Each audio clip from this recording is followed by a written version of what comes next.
आऊज़ु बिल्लाहि मिनश्शैतानिर्रजीम बिस्मिल्लाहिर्रहमानिर्रहीम।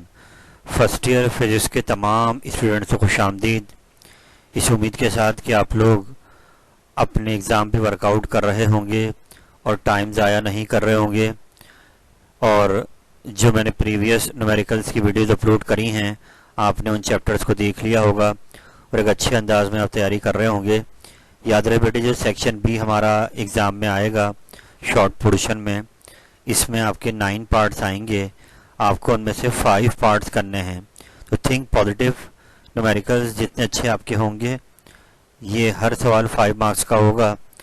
तो जितनी ज़्यादा चॉइसेस आपके पास होंगी इंशाल्लाह एग्ज़ाम में, उतना ज़्यादा आपके पास बेहतर मौका होगा कि आप अच्छे नंबर ले सकें सेक्शन बी के अंदर। तो मैं इस सिलसिले को आगे बढ़ा रहा हूँ और हम चैप्टर नंबर 5 का आगाज़ आज करेंगे न्यूमेरिकल्स के हवाले से, कि जो पिछले 10 ईयर्स में आए हैं।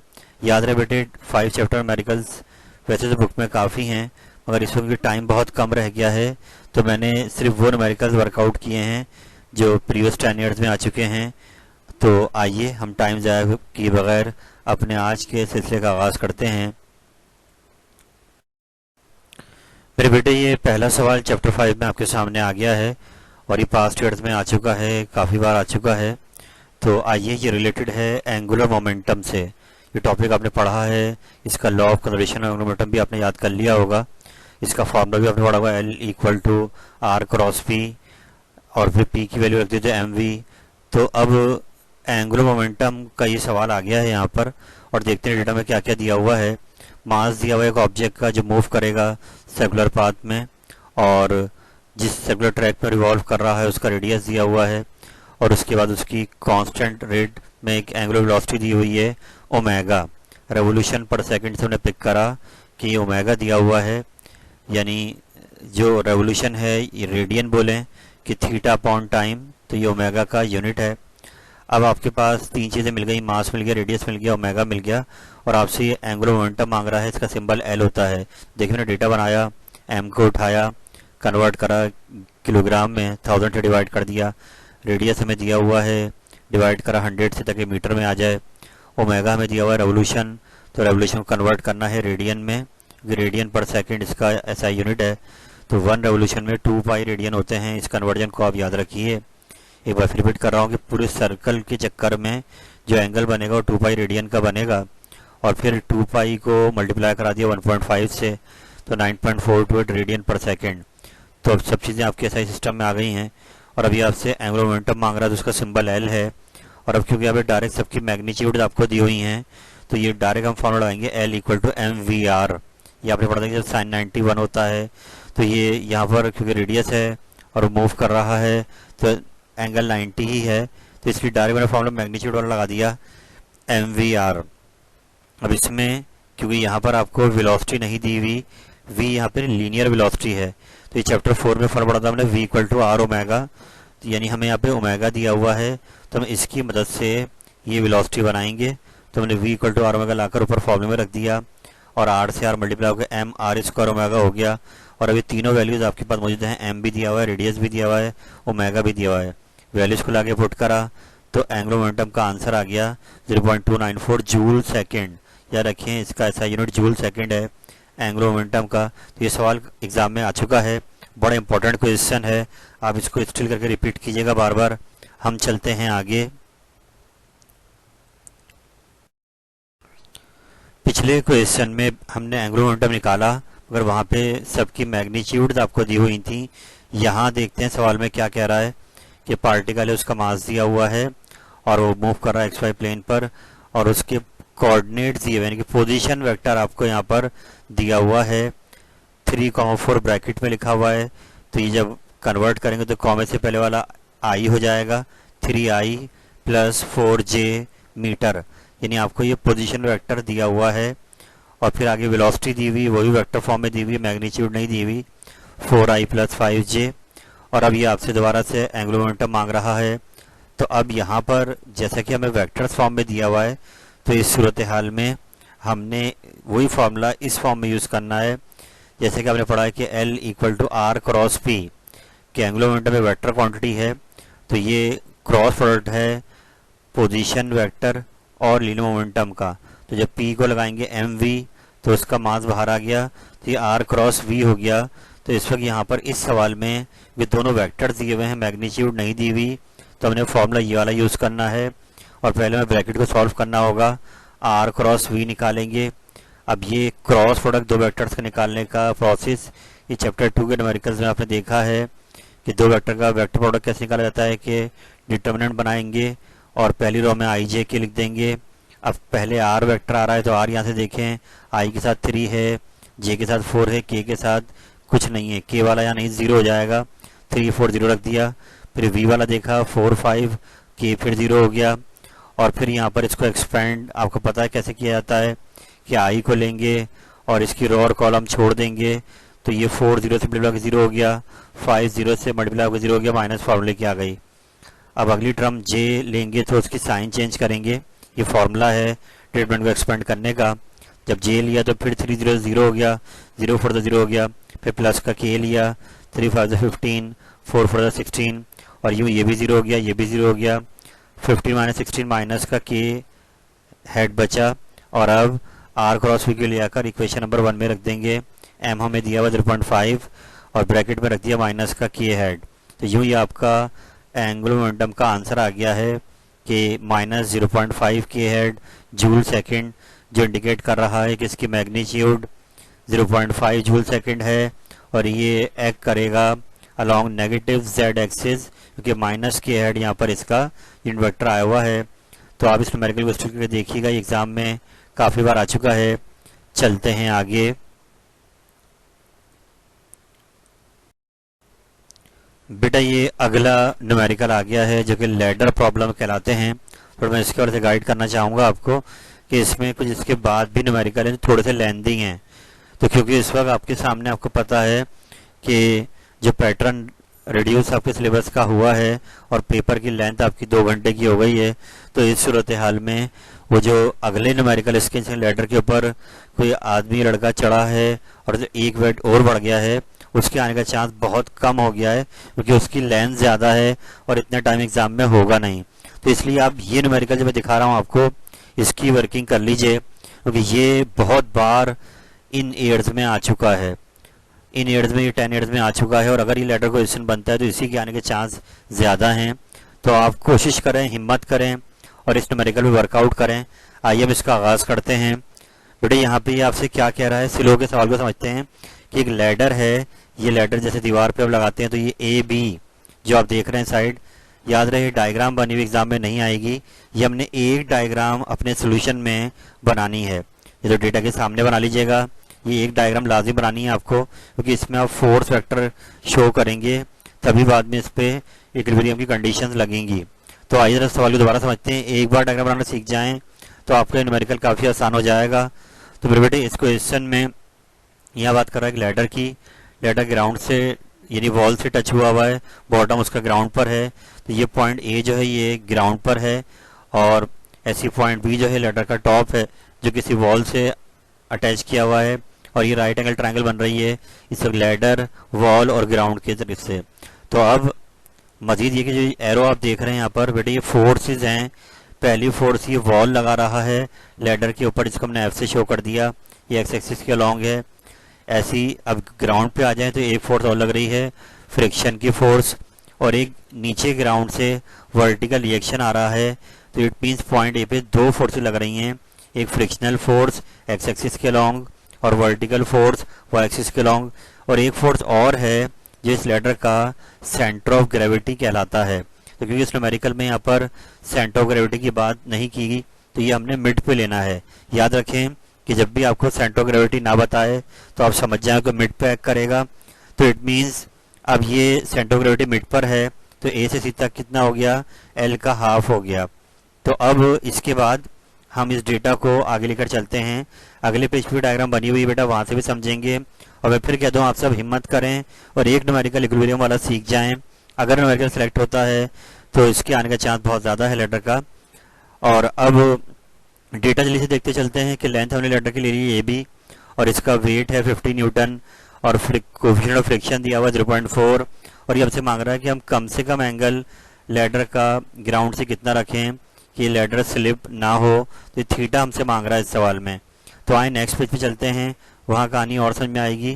जो डेटा यहाँ लिखा हुआ है ये मैंने आगे भी यूज़ करना है, वहाँ पे भी लिखा हुआ है। चलते हैं आगे। तो बेटा ये एक सवाल बहुत ज़रूरी है सीखना आपके लिए कि अब ये लैडर आपका इस वक्त रेस्ट में है, मूव नहीं कर रहा है, तो इक्विलिब्रियम में है। तो मैंने यहाँ पे लगानी है इक्विलिब्रियम की कंडीशंस। तो यहाँ लाइन देख सकते हैं आप कि लैडर इक्विलिब्रियम में है, तो इस पर हम इक्विलिब्रियम कंडीशन लगाएंगे। और पहली कंडीशन आपको पता है क्या है, फोर्स वाली है, और उसके दो पार्ट्स हैं कि summation F x equal to 0। ये तमाम फोर्सेज जो एक्स डायरेक्शन में एक्ट कर रही हैं उनका सम क्या आता है, 0। तो अब देखना ये कि एक्स डायरेक्शन में कितनी फोर्सेज हैं। तो आप सबने ग्राफ पढ़ा है, सीधे हाथ पर एक्स प्लस का होता है, तो फ्रिक्शनल फोर्स एक्स डायरेक्शन में एक्ट कर रही है, और ये वॉल का रिएक्शन आ रहा है एफ, ये भी एक्स डायरेक्शन में आ रहा है, मगर ये फ्रिक्शनल फोर्स पॉजिटिव है और ये वाला एफ क्या है, नेगेटिव। इसकी डायरेक्शन अपोजिट है एक्स की जानिब, इन नेगेटिव की साइड पर है। तो इसलिए मैंने स्मॉल एफ को प्लस में लिया, और प्लस बीच में था फॉर्मूले का समीशन की वजह से, मगर ये एफ की डायरेक्शन माइनस की है, तो प्लस माइनस माइनस हो गया। और अब आपने फ्रिक्शन में फार्मूला पढ़ा ही है, F equal to mu r. तो हमने यहाँ पर स्मॉल एफ को हटाया, उसके बाद म्यू आर रख दिया, माइनस का था वहीं प्लस का हो गया। अब म्यू हमें क्वेश्चन में दिया हुआ है 0.4, जबकि जो आर है बेटा ये वेट के बराबर होगा। डेटा में वेट दिया हुआ 50 न्यूटन लैडर का, तो ये आर ही है जो ग्राउंड नॉर्मल रिएक्शन इस पर लगाएगा। जितना इसका वेट होता है उतनी रिएक्शन ही लगाता है ग्राउंड। तो आर और म्यू रख दिया, तो हमारे पास कैपिटल एफ की वैल्यू आ गई 20 न्यूटन। जो पहली कंडीशन का पहला पार्ट लगा दिया। अब ऐसे ही पहली कंडीशन का दूसरा पार्ट लगाएंगे कि वाई डायरेक्शन में जो फोर्सेज हैं उनका सम भी क्या होना चाहिए, 0। तो बेटा इस वक्त देखिए आपसे दो ही फोर्सेज हैं, वर्टिकल रिएक्शन ग्राउंड का आ रहा है, वो वाई की डायरेक्शन प्लस का है, और वेट उस लैडर का डाउनवर्ड जा रहा है, तो ऊपर वाला वाई प्लस का होता है, नीचे वाला वाई माइनस का होता है। तो वी हमने प्लस का ले लिया, डब्ल्यू हमने माइनस का ले लिया, और डब्ल्यू आपको सवाल में दिया हुआ है डेटा में, मैंने यहाँ पे यूज़ करी वैल्यू 50 न्यूटन। तो दो कंडीशन, पहले पार्ट की दोनों पार्ट, पहली कंडीशन दोनों पार्ट लगा दिए। अब हम आते हैं सेकंड कंडीशन की जानिब। याद रहे आपने ये टॉपिक मॉडल पेपर में क्वेश्चन आ भी चुका है कि इक्विलिब्रियम की कंडीशन स्टेट करें, तो वहाँ पर आपने सेकंड कंडीशन याद कर ली होगी कि तमाम टॉर्क का सम क्या आता है, 0। तो इस वक्त यहाँ पे बेटा 4 फोर्सेज हैं, जितनी मैंने लाइट कलर में दी हुई हैं चारों फोर्सेज हैं। तो जब जितने फोर्सेज हैं उतने ही टॉर्क होने चाहिए। लेकिन अब यहाँ पर आपको टॉर्क का फॉर्मूला पता है, टॉर्क क्या होता है, r cross F, force into force arm, moment arm. तो अब पहले तो हमें देखना होगा कि हम एक्सिस ऑफ रोटेशन यानी कि टॉर्क बना किस पॉइंट पर रहे हैं। तो हम बना रहे हैं पॉइंट ए पर, ये बिल्कुल ग्राउंड पे इसका लैडर का ये बॉटम है, हमने इसको लिया है एक्सिस ऑफ रोटेशन।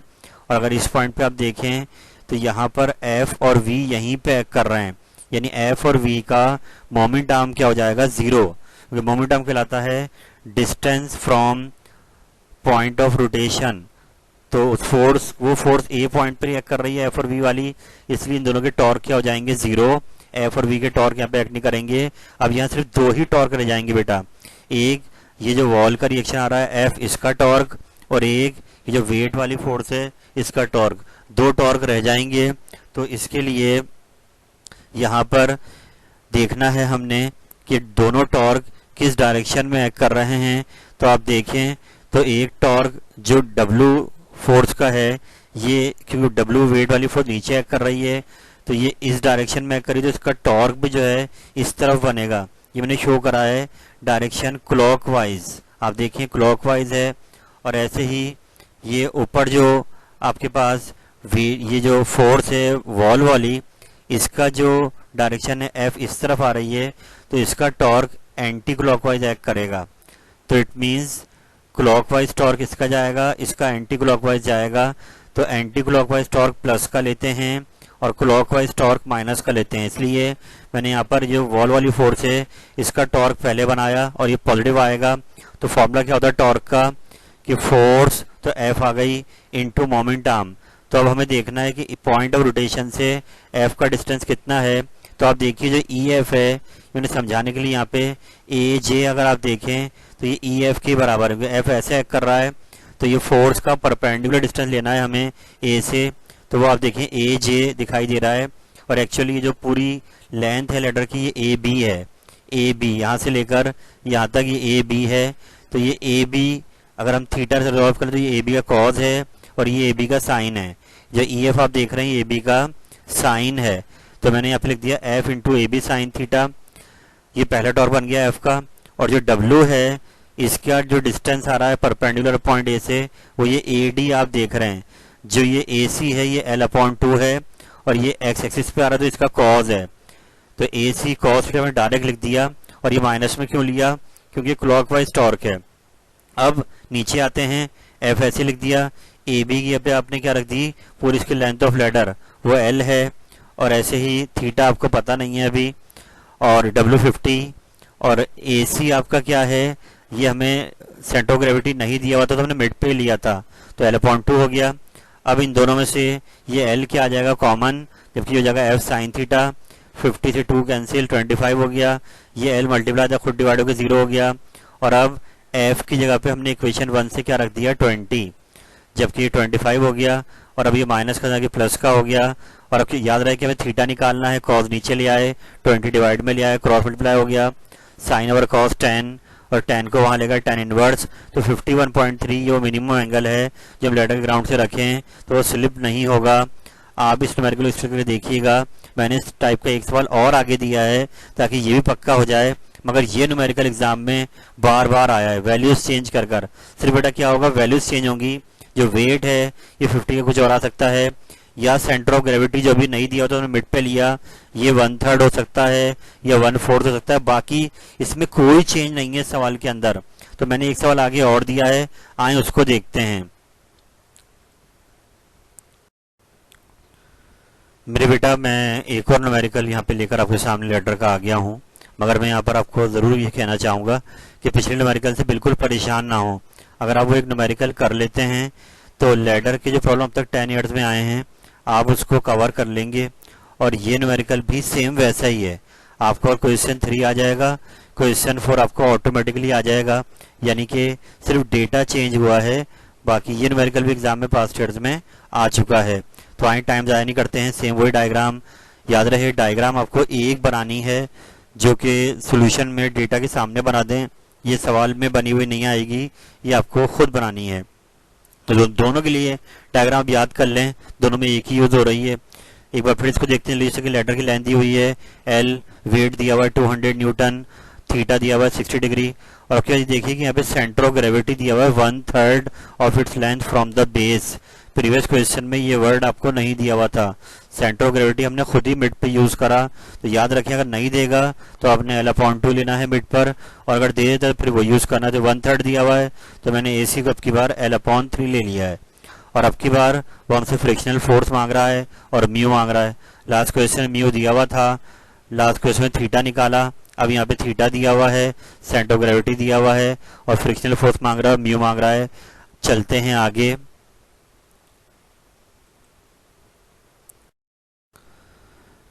तो बेटा टाइम ज़ाया नहीं करेंगे, सेम बिल्कुल पिछले सवाल की तरह आपने लगानी है इस पे इक्विलिब्रियम की कंडीशंस। आप ये वर्डिंग को बस अपने ध्यान में रखें।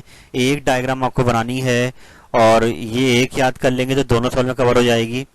तो आए जल्दी से स्टार्ट करते हैं। इक्विलिब्रियम की पहली कंडीशन लगाई, क्योंकि ये रेस्ट में है लेडर, तो फिर वही सेम वैसे ही चल रहा है कि दो फोर्सेज एक्ट कर रही हैं एक डायरेक्शन में। कैपिटल एफ आ रहा है जो कि वॉल का रिएक्शन है, स्मॉल एफ फ्रिक्शनल फोर्स है, एफ कैपिटल वाला माइनस का, ये वाला प्लस का, तो स्मॉल एफ प्लस का, एफ माइनस का, माइनस वाले को वहाँ लेकर प्लस का हो गया, तो एफ इक्वल टू एफ। तो यहाँ लिखे वहाँ लिखें, बात एक ही है। यहाँ पर इसको यहीं छोड़ देंगे क्योंकि हम यहाँ पे म्यू दिया हुआ नहीं है। ऐसी बातें वाई डायरेक्शन में तो सेम बिल्कुल लास्ट क्वेश्चन की तरह। यानी अगर आप दोनों को कवर करना चाहते हैं तो एक सवाल सीख जाएं, ये दोनों कवर हो जाएंगे। तो वर्टिकल फोर्स में वी ऊपर है, डब्ल्यू नीचे। पिछले सवाल की तरह वहाँ पे 50 दिया हुआ था, यहाँ 200 न्यूटन दिया हुआ डब्ल्यू। तो आपने इक्वेशन 2 बना दी। फर्स्ट कंडीशन के दोनों पार्ट खत्म। अब सेकंड कंडीशन पर आ गए। एक बार फिर समझें, पिछले सवाल वाला काम जो करता है वही पूरा यहाँ पे हो रहा है कि तमाम टॉर्क का सम 0। ए पॉइंट को आपने ले लिया जहाँ पे एक्सियल रोटेशन है, और ए पॉइंट पर एफ और वी के टॉर्क दोनों 0 हो जाएंगे क्योंकि उनके वो वहीं पे एक्ट कर रहे हैं, उनका मोमेंट आर्म 0 हो गया है। टॉर्क का फॉर्मूला था आर क्रॉस एफ, यानी फोर्स इंटू फोर्स आर्म। तो एफ और वी एक्ट ही यहीं पे कर रहे हैं, तो इनका मोमेंट आर्म 0 हो गया, इसलिए इनका टॉर्क भी क्या हो जाएगा 0। अब रहेगा सिर्फ दो टॉर्क, एक वॉल का रिएक्शन एफ और एक वेट का टॉर्क। वही सेम कहानी कि एफ जो है आपका इस तरफ आ रहा है तो इसका टॉर्क जो बनेगा वो जो है आपके पास नीचे की डायरेक्शन में आएगा, यानी कि एंटी क्लॉकवाइज, इसलिए वो पॉजिटिव लिया हमने। और जो डब्ल्यू है इसका जो टॉर्क बनेगा क्लॉकवाइज बनेगा, इसलिए इसको हमने माइनस में लिया। और फिर वही फॉर्मूला टॉर्क का एफ इंटू आर, तो एफ ही है, जबकि जो आर है वो डिस्टेंस है परपेंडिकुलर पॉइंट ए से, तो वो ए जे बोलें या बी बोलें, वो बराबर है एल साइन थीटा के, यानी बी बराबर है, जैसे वेक्टर पढ़ा है आपने, ये पूरा अगर एल है तो ये कॉज हो गया एल कॉज, ये एल साइन, और थीटा यहाँ पे दिया साइन 60, मैं डायरेक्ट यहाँ पे लग दिया एल साइन 60, यानी ए बी साइन थीटा। और डब्ल्यू के साथ अगर हम बात करें तो ये वही ए सी का कॉज है, यानी इसका डिस्टेंस पॉइंट ए से परपेंडिकुलर डिस्टेंस क्या आ रहा है, ए सी का कॉज।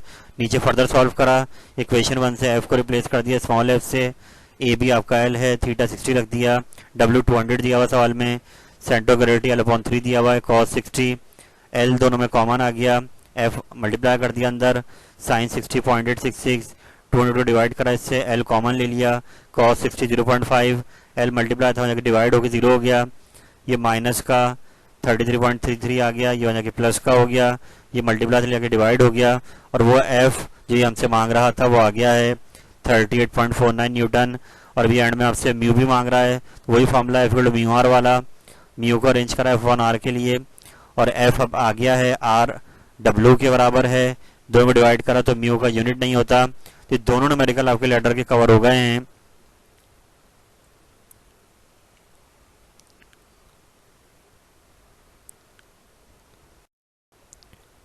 मेरे बेटे आपने बिल्कुल परेशान नहीं होना है।